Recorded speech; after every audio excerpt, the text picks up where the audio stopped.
কই থেকে আসছো? ঢাকা থেকে। তোমার বাপ মা নাই? না, ঢাকা কোন জায়গা থেকে আসছো? বড় ভাই তার কাছে। হ্যাঁ, বড় ভাই তার কাছে। বড় বাড়ি তার গাছ। তোমার বাপ মা কি হয়েছে? অ্যাক্সিডেন্টে মারা গেছে। কি অ্যাক্সিডেন্টে মারা গেছে? বাস অ্যাক্সিডেন্টে। তোমার কাকা নাই, দাদা দাদি কেউ নাই? কেউ নাই? এমনি দেশের বাড়ি কোথায়? এটা জানি না। এটা জানো না? তোমার আব্বা আম্মা কিভাবে কি হয় না থাকে? তোমার আব্বা আম্মা কিভাবে থাকতো ঢাকায় বলো? বাসা নিয়ে। কোথায়, কোন জায়গায়? বড় ভাই তার কাছে।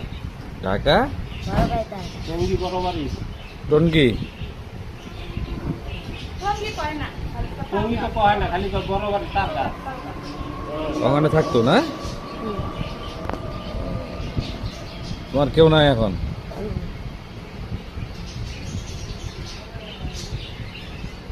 কয়দিন আগে আসছো এখানে? অনেক দিন যায়। 19 দিন যাবত না?